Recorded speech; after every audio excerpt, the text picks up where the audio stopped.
Make sure I'm situated properly.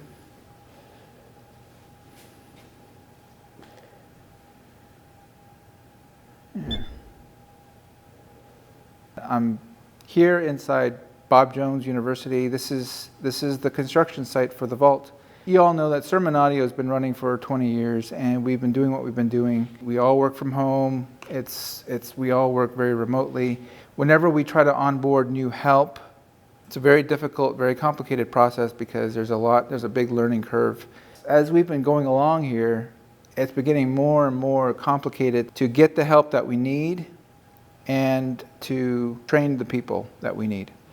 Another problem that I've been advertising quite a bit is we have over 2 million sermons that are sitting in the cloud platform right now, and we don't have physical access to them, and that bothers us. This project that we're calling the Vault, and we call it the Vault because the Doomsday Vault there in Norway, it houses all of the world's seeds. It's meant to be there securely in the event of a global catastrophe. So that's what they have there, but we also want to have a place where we can protect the seed of God's preached word. And so we're calling this the Vault just to have an easy way for us to communicate what it is that we're trying to do. Stephen, I've got a question about, I think I know the answer, but is the goal then to be completely disconnected from third-party cloud platforms and it will be solely here at the Vault at Bob Jones?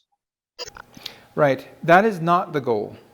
The goal is to just protect ourselves. The goal is to provide enough redundancy where if we ever did lose all of the cloud platforms catastrophically, we would still have the sermons in hand and we can still operate to some degree.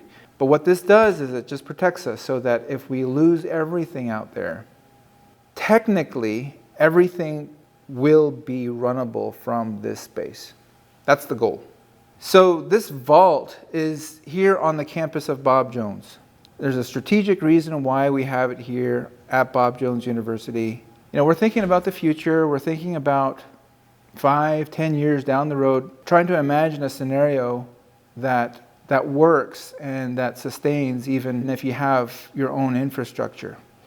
And the only way that I can think of to do that sustainably and economically and that benefits other parties is to align yourself with an educational institution. Bob Jones University is the obvious choice for us because they're here local in Greenville, South Carolina. This is my own alma mater. I graduated in '95 with computer science. They have a very strong computer science degree program here, and these students that can help us, or we can train them, and they can participate and brainstorm with us and just mix with us all the time.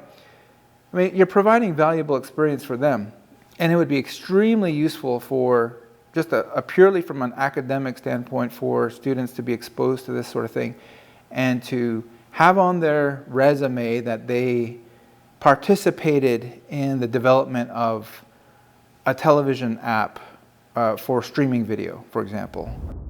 What I'll do is I'll just take a quick walk around. So this is the second floor. This is the second floor of the library, and as you can see, that's the outside there. It's a really attractive building, but the library part is over there, and you can see it says Mac Library. And this is really where the entrance starts.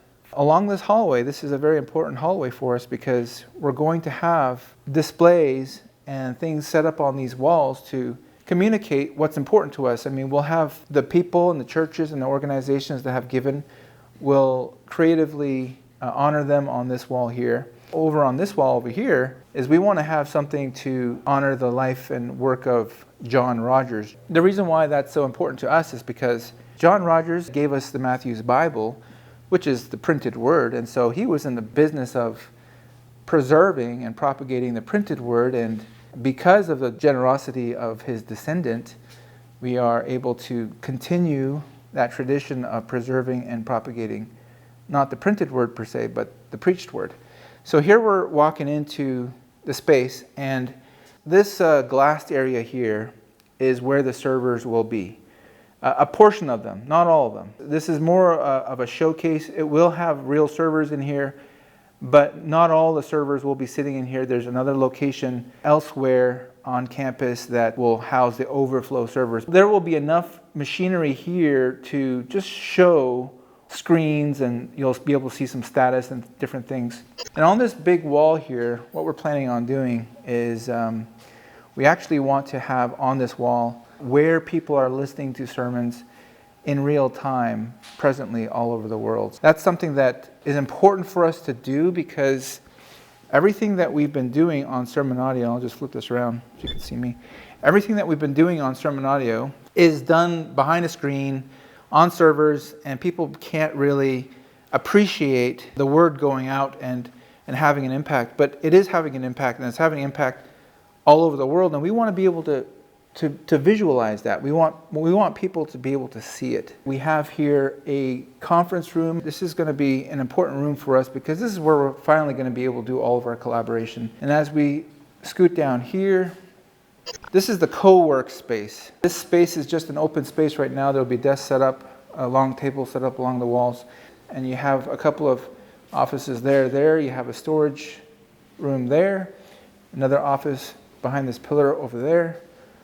Again, the main motivations here is to have a secure location for us to house machines, as well as to communicate what we're doing here to the students or to anybody who walks into the space.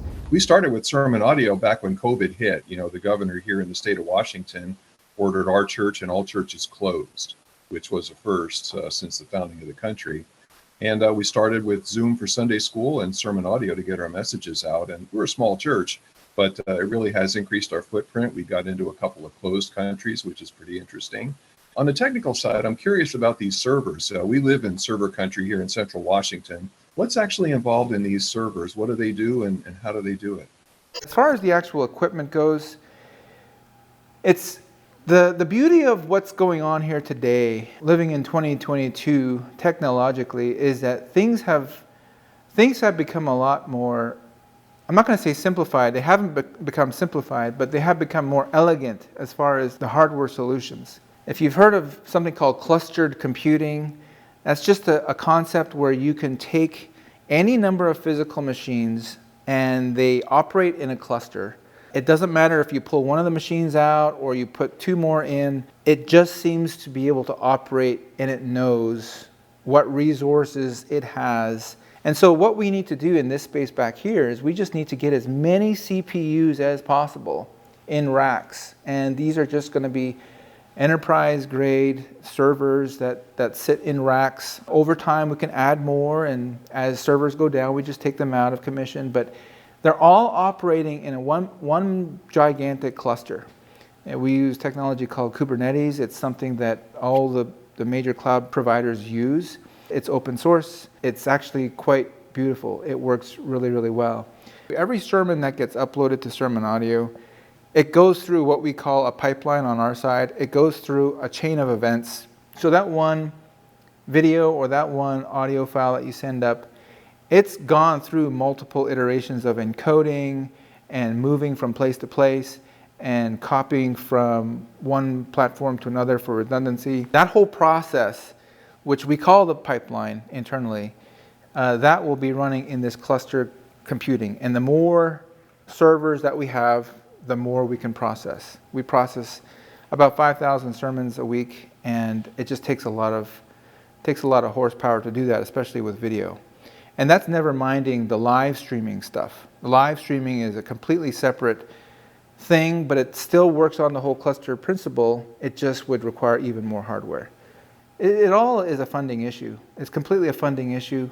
It's not a know-how issue, because we know how to do this. In fact, we are doing it ourselves, but over time, we trust we will be able to acquire more and more. One other point too was I was somewhat skeptical, because I thought, well, where would my one sermon be found in the midst of 2 million sermons? I thought of putting a grain of sand on the beach, but we were findable. And how do you do that? How is it that we can be discovered in the midst of a lot of sermons? That has to do with the fact that our platform is designed for sermons, whereas other platforms are just designed for media generally.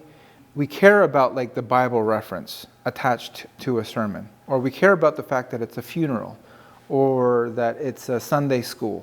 The more information that the church provides per sermon, the easier it is for people to find you. And so what we found is that one of the most popular ways that people look for material, they look up a Bible reference. They look up a text that they're studying or about to preach on. They want to see how other people handle that.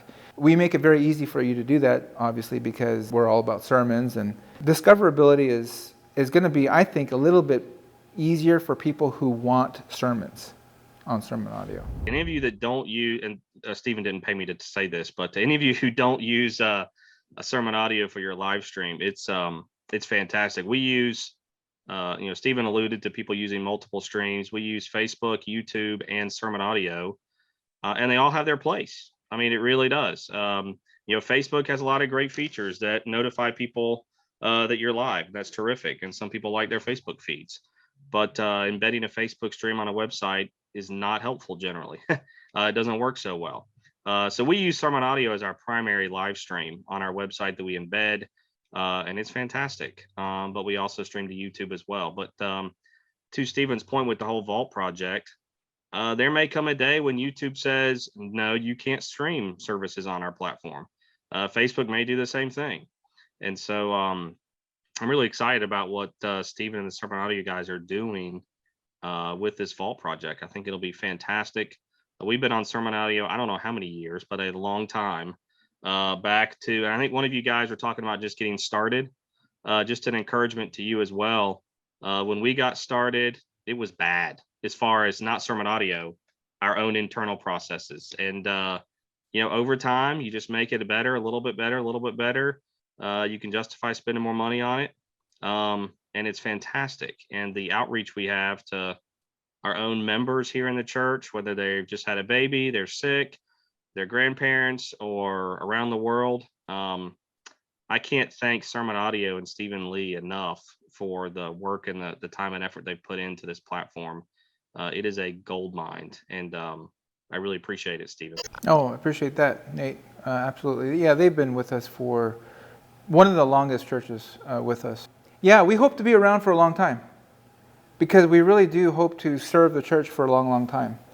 If we're not around, then you're stuck with the social platforms. There are other services out there, but there's no library of sermons, and I feel like there needs to be that, and it would be a tremendous shame if that ever went away. Like, it really would. There's so much on the site by way of gold, resources, some of the old sermons. I mean, they're there, and they're going to be there, God willing, until the very end. We just want to set up ourselves physically here, as well as with manpower going into the future, so that we can be long-term. We really want this to be as long-term as possible. I do encourage you to just remember to pray for us. I mean, this is hard work. This is above and beyond what we're doing as far as just normal development. This is a great big distraction for us, but it just feels like we have no other choice. This is we either do this now, or later on we run out of time, and we just are scrambling and we don't know what to do. I think this is now the time for us to be preparing for the future, which might be a lot more difficult. And even if that day doesn't come, it's always good for us to have the sermons in hand. I just feel like that's something we just have to do. It's too important to not have it in hand.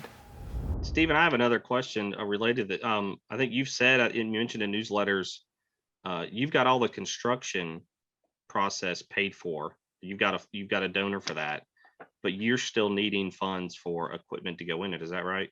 Yeah, that's right. So the donor has committed himself to pay for the construction, but that is just the brick and mortar and the drywall and the physical shell. It has nothing to do with the actual equipment. That is a completely separate thing that has to be raised. Equipment is not cheap.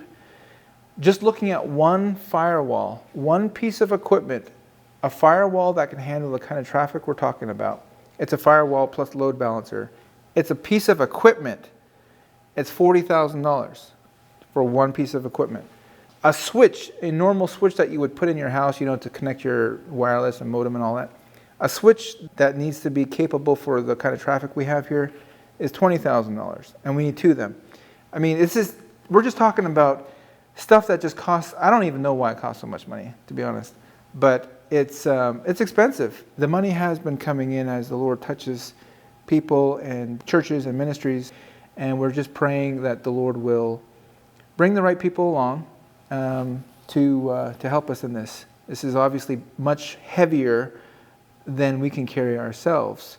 But over time, I think we'll do what we can.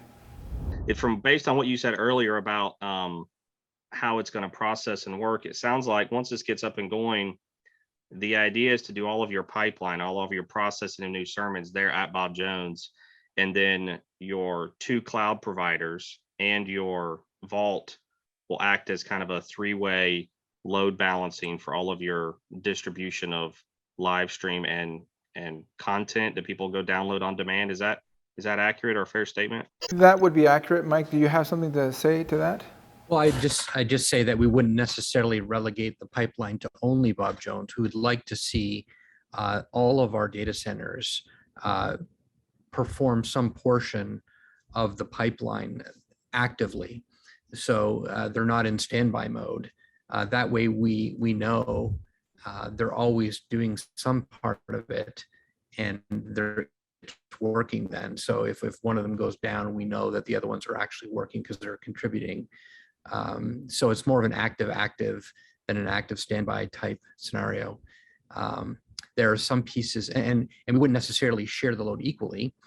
We would, a certain percentage would be at Bob Jones and maybe a greater percentage in the cloud, or it all depends on how we allocate. But the goal would be that all of the pieces of sermon audio would be runnable everywhere. So we have true data center redundancy.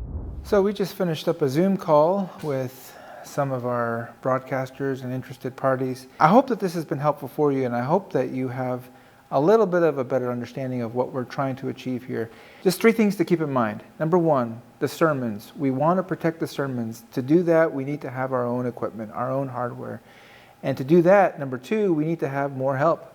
We need to have developer help, but we also need to have trained help to maintain the equipment. Number 3, we want to be able to encourage and inspire the next generation, elevate their sights on things related to the kingdom. We want to use this space to communicate and to achieve all 3 of those objectives. And we trust and pray that God will give us the desires of our heart.